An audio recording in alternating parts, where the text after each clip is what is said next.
Très bien, maintenant, j'ai envie de vous offrir un autre exercice et je vous invite à vraiment réfléchir sérieusement, même si vous ne mettez aucun commentaire dans le fil de chat. Ce n'est pas forcément ça qui est essentiel. C'est principalement un exercice de réflexion. Je vais vous poser des questions. Je vais vous inviter à faire une petite visualisation et poser des questions sur ce que vous voyez sur votre champ de vision intérieur.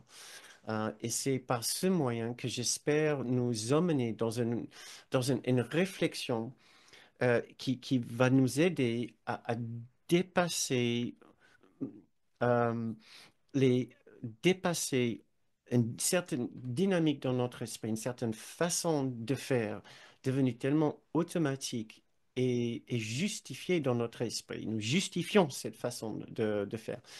Euh, que, qu'il faudrait vraiment faire un effort particulier pour le dépasser. Donc, je sais on a jamais tout le temps que je voudrais y avoir pour faire cela. Donc, je vous invite à essayer de suivre avec moi. Je vous invite à réfléchir à une situation où vous vous trouvez souvent en comparaison avec quelqu'un. Vous arrivez facilement à critiquer, à juger quelqu'un. Je vous invite à regarder quelqu'un qui vous pose un vrai problème pour rester dans votre paix intérieure, c'est-à-dire quelqu'un dont le comportement vous trouvez inacceptable ou vraiment particulièrement inadapté, antisocial, qui fait des dégâts peut-être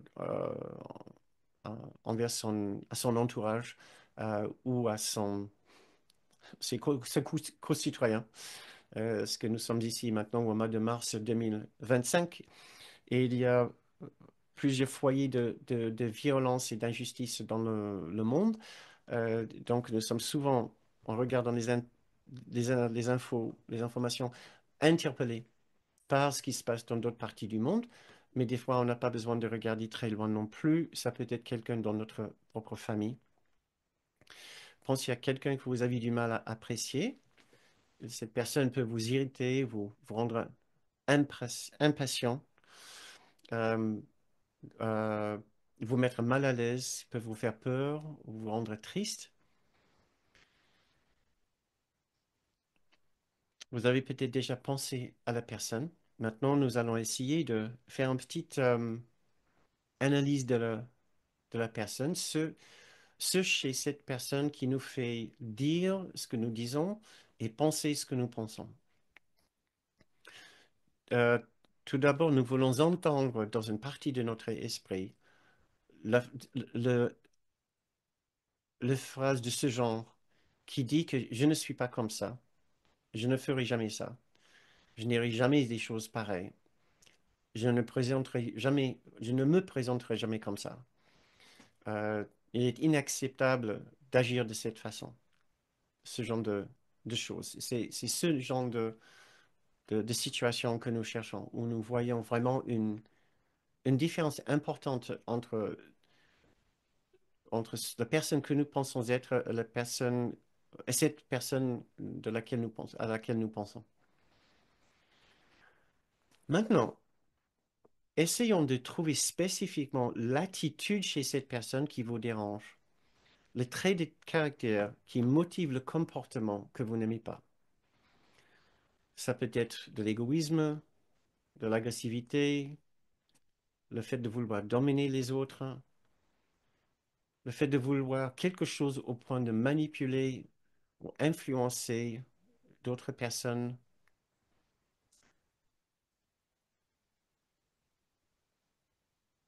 quelqu'un qui s'irrite ou devient agressif si les choses ne se passent pas comme, comme elle veut,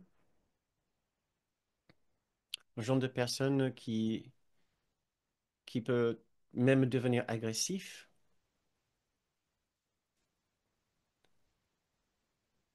Au-delà de ce que la personne fait, quelle est l'attitude, quel est le trait de caractère chez cette personne qui vous dérange? Trouvez deux, trois mots qui résume pour vous ce qui vous dérange le plus dans l'attitude et le trait de caractère de cette personne. Et maintenant, c'est maintenant que nous allons commencer à faire un travail sur nous-mêmes. Est-ce qu'il n'est pas impossible que vous vous exprimez parfois avec exactement la même attitude? Est-ce que vous ne démontrez pas parfois le même trait de caractère, peut-être d'une façon différente, souvent d'une façon différente? Mais le fond de l'attitude, ou le trait de caractère de cette personne, vous pouvez, il n'est pas impossible que vous contenez vous-même aussi ce genre de trait de caractère. Peut-être que non, peut-être que vous considérez que non, vous n'avez aucun aspect de ce trait de caractère. Donc, je ne veux pas vous influencer, vous obliger à donner telle ou telle réponse. Ok, maintenant, en regardant le ressenti de la personne, essayons de découvrir quel pourrait être le sentiment ou le ressenti profond de cette personne qui peut nous motiver d'avoir ce genre d'attitude et comportement. Qu'est-ce qui est en train de se passer au plus profond de l'esprit de cette personne qui le fait réagir et de se présenter de cette façon avec une telle attitude, un tel trait de caractère?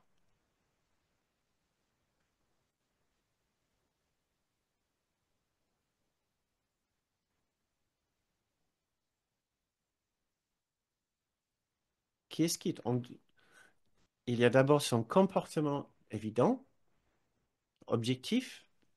Après, il y a l'attitude et le trait de caractère que nous avons cherché. Maintenant, nous cherchons ce que c'est le ressenti profond qui alimente son attitude et son trait de caractère. Et bien sûr, ma question pour vous est, est-ce qu'il est impossible que vous ressentez parfois, vous ne ressentiez pas parfois aussi les mêmes courants profonds que cette personne?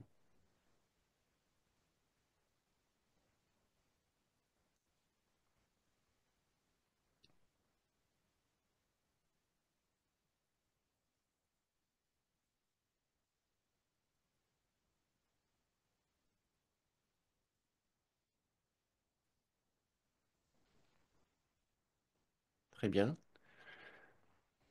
Et maintenant, un autre niveau de recherche. Qu'est-ce qui pourrait être la cause profonde de toute cette activité chez cette personne?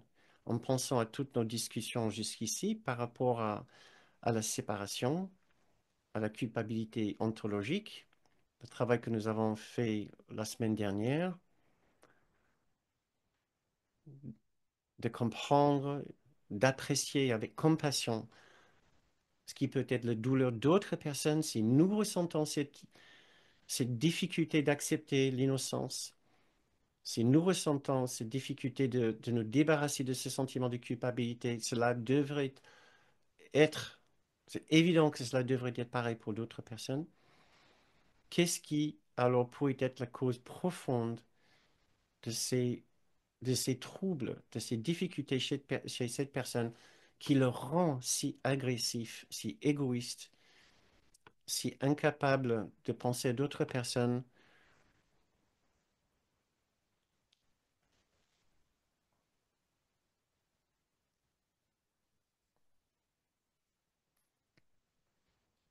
Et la question évidente, bien sûr, pour nous est, est-ce qu'il ne nous arrive pas aussi de ressentir exactement cette même douleur,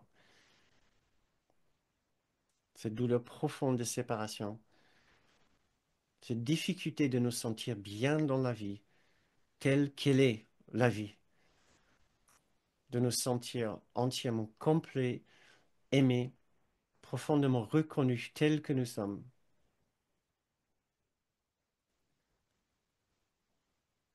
Est-ce que nous ne constatons pas les mêmes difficulté, la même peine, la même souffrance, la même douleur, le même genre de tristesse, le même genre de sentiment d'être exilé de notre chez nous que cette personne.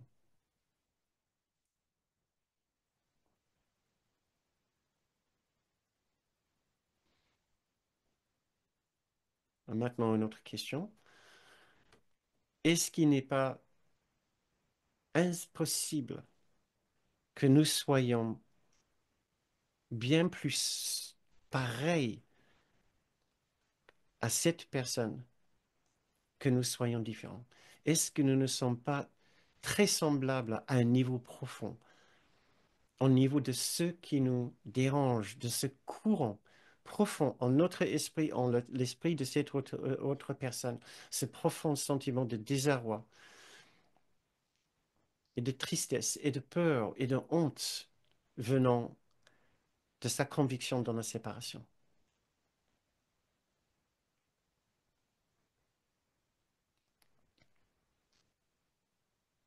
Est-ce que nous voyons la possibilité maintenant de nous sentir un peu moins différents de cette personne et un peu plus proches, pas proche de sa personnalité, pas proche de sa façon d'être, sa façon de faire, mais proche au niveau de ce qui nous lie au niveau le plus profond, au niveau d'une condition ontologique, une condition existentielle, une condition métaphysique ici sur Terre.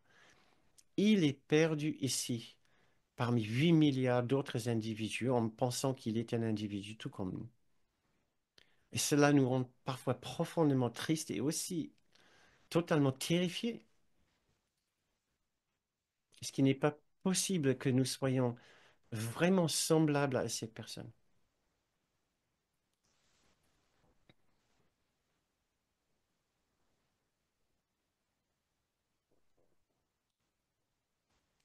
Encore une autre question.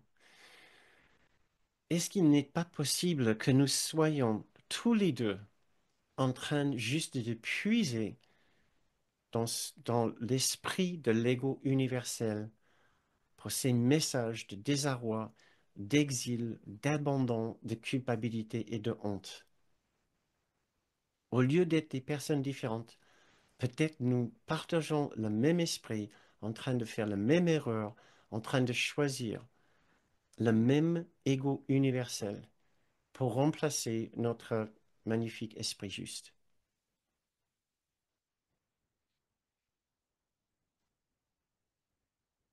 Je peux vous lire cet extrait de la leçon 151 pour nous aider. Tu ne peux pas juger, tu peux simplement croire les jugements de l'ego, qui sont tous faux. Nous n'avons pas de propre jugement à nous-mêmes. Lui non plus. Il est juste en train d'accepter, d'écouter et de croire les jugements de l'ego, qui sont tous faux. Exactement la même démarche que nous. Comme nous ne sommes pas dans notre esprit juste, nous sommes en train de puiser dans l'ego universel. C'est ce que cette personne est aussi en train de faire. Nous sommes juste deux facettes d'un seul esprit en train de choisir le même esprit universel de l'ego.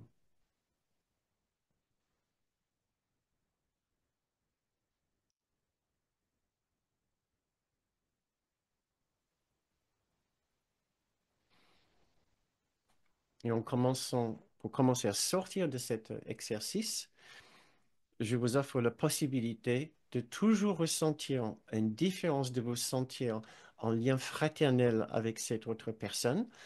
L'idée n'est pas de nous sentir en fraternité avec l'ego et la personnalité de l'autre, mais avec l'esprit chez lui en train de choisir son ego, en train de choisir l'ego, ce qui devient, qui a pour résultat la personne que nous voyons devant nous. Mais nous pouvons nous sentir en lien fraternel avec son esprit troublé. Est-ce que vous ressentez toujours une résistance à l'idée que nous puissions être comme cette personne? Si oui, je nous invite à juste remarquer que cette difficulté vient du fait que nous avons peur de perdre notre particularité, nos différences et nos droits de dire je pense que ceci n'est pas bon, qu'on ne devrait pas faire comme cela. Qui le dit? Moi, je le dis, je suis différent, je suis séparé, j'ai le droit de le dire. Je ne m'unis pas avec mon esprit juste, je déclare mon indépendance d'avec mon esprit juste. Ou cela peut être la peur de faire tomber notre façade de gentillesse, de voir combien nous pouvons être comme cette personne qui n'est pas gentille.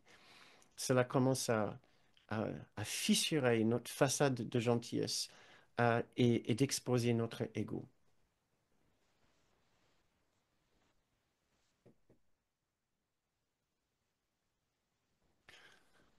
Merci pour votre engagement dans cet exercice.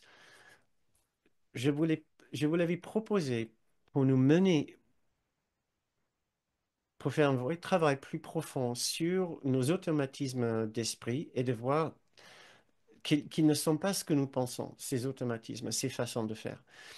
Nous acceptons une idée de nous-mêmes, une idée de l'autre personne qui ne tient pas debout quand nous portons une certaine lumière dessus. Donc, je vous invite à essayer de continuer dans cet exercice chaque fois que vous voyez tenter d'insister sur les différences importantes et sur les jugements envers une autre personne.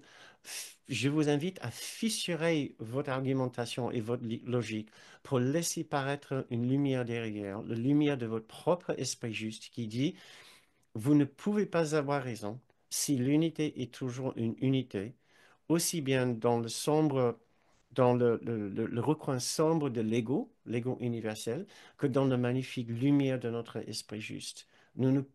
Les arguments ne tiennent pas debout dans la lumière de cette vision universelle.